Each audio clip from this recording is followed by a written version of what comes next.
रामनगरी के YouTube platform में स्वागत है।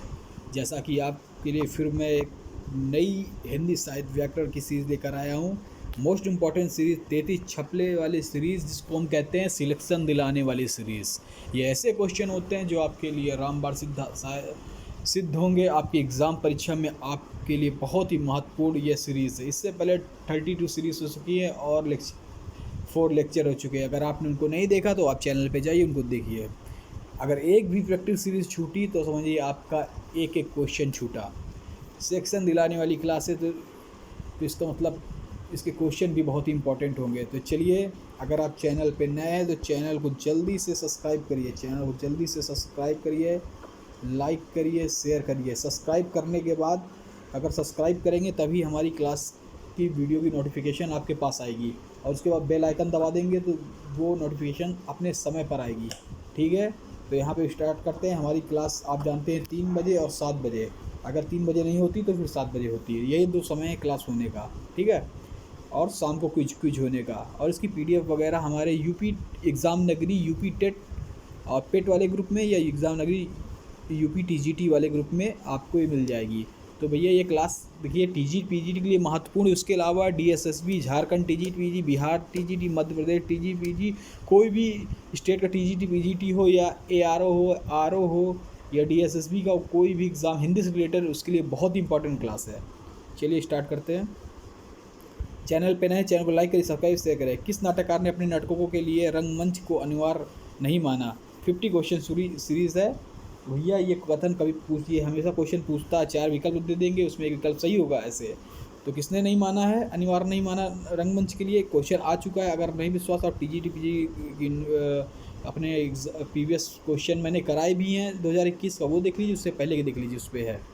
वे जयशंकर प्रसाद ने माना। किस पुस्तक का 15 भारतीय भाषाओं और 40 विदेशी भाषाओं में अनुवाद किया जा चुका है? तो ये पंचतंत्र है। इसके लेखक कौन है? विष्णु शर्मा। बहुत इंपॉर्टेंट क्वेश्चन है, बहुत ही वेरी मोस्ट इंपॉर्टेंट, हर पिक्चर के लिए लाभदायक, लेकिन ये मोस्टली टीजी पीजीटी के लेकर चल रहा है। किस भाषा को द्रविड़ परिवार की सभी भाषाओं की जननी कहा जाता है? तो तमिल है। किस भाषा को भारतीय आर्य भाषाओं की जननी और भारतीय आर्य संस्कृति आधार देव भाषा आदि नामों जाना जाता है?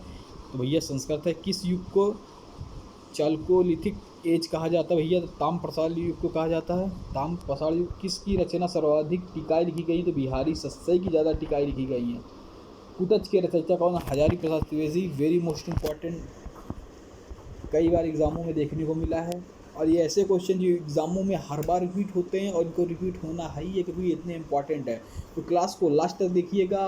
उसके बाद जो लास्ट तक देखने के बाद कैसी लगी क्लास कमेंट करिएगा। कोई भी अगर क्वेश्चन गलत हो तो उसको भी कमेंट करिएगा। और एक जो होमवर्क क्वेश्चन दिया जाता है आपको लास्ट में, वो अपने यूट्यूब के कमेंट बॉक्स में उसको भी कमेंट करिएगा इस चैनल पे। चलिए तो ठीक है, दूसरी स्टार्ट करते हैं। केरल राज्य की राजकीय भाषा क्या है? मलयालम। कई बार पूछती, कौन सी भाषा राष्ट्रीय समूह से संबंधित है? तो खासी।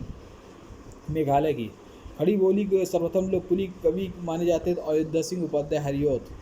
खड़ी बोली का अरबी फारसीमय रूप का क्या है? तो उर्दू भाषा। खड़ी बोली के जनक कौन है? अमीर खुसरो। गंगा छवि का वर्णन कविता सितारवाद के कौन? सितारवाद तबलावाद, ये भी उन्हीं है। गंगा छवि वर्णन कविता के रचनाकार, वेरी इंपॉर्टेंट, भारतेंद्र हरिश्चंद्र। गंगा में सागर भरने का कार्य किस कवि ने किया? तो भैया बिहारी ने किया। सर्वाधिक टीके नहीं के। गाथा मतलब गाहा कहने के किस लोक प्रचलित काव्य भाषा का बोध कहलाता? तो भैया प्राकृत। प्राकृत भाषा किस धर्म की है? तो पाली है बौद्ध धर्म की, प्राकृत है जैन धर्म की। गुप्त वंश का संस्थापक कौन था? तो श्रीगुप्त था।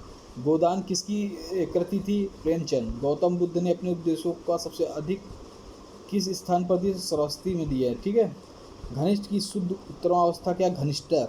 चंद्रबरदाई किसके दरबार के कवि थे? पृथ्वीराज चौहान।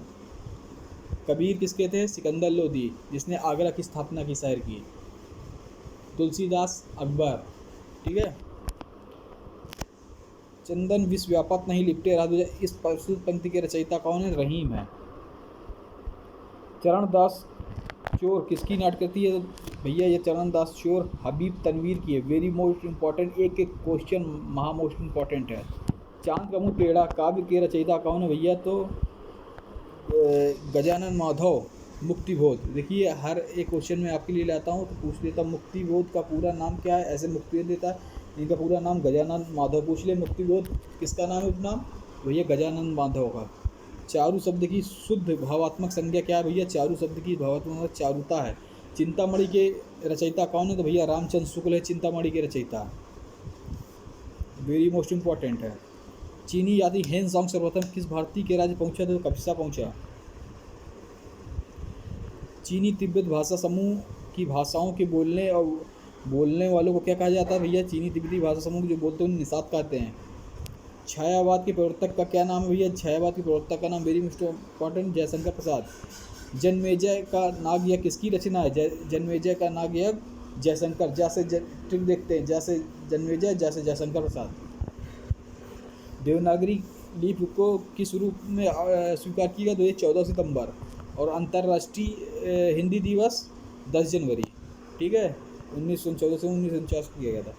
जाकी रही भावना जैसी प्रभु मूरत तिन देखी तैसी पंक्ति के रचयिता कौन है? तुलसीदास हैं। जो अपनी जान खपाते हैं उनका हक उन लोगों से ज़्यादा है जो केवल रुपए लगाते हैं। ये कथन किसका है भैया? ये कथन है गोदान के किस पात्र द्वारा कहा गया? ये कथन गोदान के किस पात्र का? गोदान किसने लिखा है? मुंशी प्रेमचंद। और जो पात्र है इसके अंदर, उस पात्र ने ये कथन कहा है, उस पात्र का नाम महतो। जो जीर्ण सांगड़ बसियु सोमई कहियु सारू, जो पलाई सही भऊ है करी सो तारी पवाई पारू। इस पंक्ति दोहे के रचनाकार का क्या नाम भैया? देवसेन।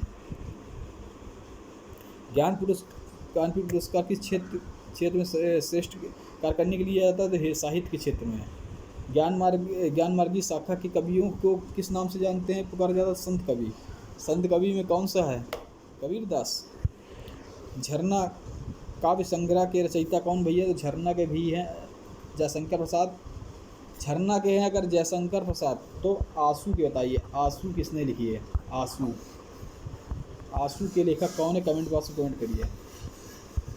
डोंगरी मुख्य भाषा रूप से कहाँ बोली भाई? डोंगरी जम्मू कश्मीर की। ढाई अक्षर प्रेम के पढ़े सो पंडित होए के पंक्ति के रचनाकार भैया कबीरदास जी हैं। तत्शिला नगर किन दो नदियों के मध्य भी स्थित था? तो सिंधु व झेलम। तरन तरुजा तट तमाल तरुआ बहुछाए, इस पंक्ति के रचयिता भैया भारतेंद्र हरिश्चंद्र है। ठीक है, कौन है पंक्ति के रचयिता? इसमें पूछता है कि कौन सा। आप चलिए, इसके रचयिता आपने बहुत सुना होगा, तरन तरुजा तट तमाल तरुआ बहुछाए, पंक्ति के रचयिता कौन? भारतेंद्र हरिश्चंद्र। ये आपको पता चल गया होगा कि ये कई बार अलंकार पूछा हुआ है। इसमें किस अलंकार का प्रयोग हुआ है? इसमें किस अलंकार का प्रयोग हुआ है? कमेंट बॉक्स में कमेंट करिए। चलिए, तरुअर फल नहीं खात सरोवर पिही न पात, इस पंक्ति के रचयिता कौन भैया? रहीम है। तितली किसकी रचना है? तितली जयशंकर प्रसाद की रचना है। Very important question. एक क्वेश्चन अपने में बहुत ही मायने रखता है। क्लास को लास्ट तक देखिएगा। इससे पहले 32 प्रैक्टिस जरूर देख लीजिएगा, नहीं आप पेपर में पछताएंगे। मैं कह रहा हूँ पछताएंगे। लाइक कर दीजिए, न चैनल में नए तुरंत सब्सक्राइब करिए और शेयर करिए। तुलसीदास का वह ग्रंथ कौन सा है जिसमें ज्योतिष का वर्णन किया गया है? भैया तुलसीदास से आपको मैंने 2000 पीजीटी 2021 का क्वेश्चन पेपर कराया था। उसमें तुलसीदास द्वारा कष्ट हरने का कौन सा लिखा गया था दोहा? तो उसमें कौन सा लिखा गया था? मैंने कराया था उसमें तुलसीदास द्वारा राम लच्छऊ, ठीक है, कष्ट हरने के लिए। तो ये क्वेश्चन बहुत इंपॉर्टेंट हो जाता है जिसमें ज्योतिष का वर्णन किया गया है। देखिए, तुलसीदास से ये क्वेश्चन आ सकता है। रामाज्ञा प्रश्नावली ये आ सकता है। वेरी मोस्ट इंपॉर्टेंट है, इसको लिख लीजिए, याद कर लीजिए। ज्योतिष का रामाज्ञा प्रश्नावली। तुलसीदास ने अपनी रचनाओं में किसका वर्णन किया है भैया? तो रामचंद्र जी का। तुलसीदास किस भक्ति काल में किस काव्य धारा के थे? तो सगुण के थे, सगुण भक्ति धारा के थे, राम के उपासक थे। और सूरदास जी सगुण में किसके उपासक थे? कृष्ण जी के। और निर्गुण में संत काव्य धारा में कबीर थे। और सूफी में मलिक मोहम्मद जैसी, जिनकी पद्मावत है, जिसमें नागमती का विरह है। तोड़ती पत्थर कविता के कवि कौन भैया? तोड़ती पत्थर सूर्यकांत त्रिपाठी निराला जी की। तोड़ती पत्थर कैसी कविता है? यथार्थवादी है। त्यागपत्र उपन्यास किसकी रचना है भैया? वेरी मोस्ट इम्पॉर्टेंट, लिख लीजिए। मैं कहता हूँ कागज़ पेन बैठ कर लिखिए, इसको लिखा करिए, तभी आप सफलता पाएंगे। अगर नहीं कागज़ पढ़ते तो PDF के लिए एग्ज़ाम नगरी UP-TGT ज्वाइन कर लीजिए। अगर अच्छे से नोट्स अगर आपको चाहिए, वेरी इंपॉर्टेंट नोट्स चाहिए, वेरी इंपॉर्टेंट अगर आपको हिंदी के नोट्स चाहिए तो इस नंबर में संपर्क कर सकते हैं 700-746 1073। इसमें व्हाट्सएप करिए, व्हाट्सएप करिए, इस नंबर पे आपको नोट्स मिलेंगे। दरवाजे से चंडालगढ़ की तरफ नज़र दौड़ाने पर एक अद्भुत दृश्य दिखाई देता है। किस पंक्ति के रचनाकार है भैया? राहुल संस्कृत्यायन। ये सब आदिकाल की इनकी अथातक घुमक्कड़ जिज्ञासा भी इनकी है। इन्होंने हिंदी का पहला कवि किसको माना था? सहरप्पा को। रामचरितमानस में प्रधान रस के रूप में किस रस का मान्यता मिली है? तो रामचरितमानस भक्ति रस को मिली है। दुख ही जीवन कथा क्या कहूँ आज जो नहीं कही, इस पंक्ति के रचयिता के नाम कौन? तो भैया सूर्यकांत त्रिपाठी जी निराला हैं। मुक्तक छंद की किसने रचना की थी? ये भी कमेंट बॉक्स में कमेंट करिए। मुक्तक छंद की रचना सबसे पहले किसने की थी? कमेंट बॉक्स में कमेंट करिए, आ जाएगा एग्ज़ाम में, बहुत इंपॉर्टेंट है। दुरित दुख दैन न थे जब जात अपरिचित जरा मरण भूपात, इस पंक्ति के रचनाकार कौन है? तो भैया सुमित्रानंदन पंत जी हैं। सुमित्रानंदन पंत जी हैं। तो अगर आपको ये क्लास अच्छी लगी हो तो जल्दी से सब्सक्राइब कर दीजिए और बेल आइकन दबा दीजिए, जिससे कोई भी क्लास हो 3 और 7 बजे वाली तो आपके पास पहले पहुँचे। तो इस चैनल को लाइक करिए, सब्सक्राइब करिए। धन्यवाद।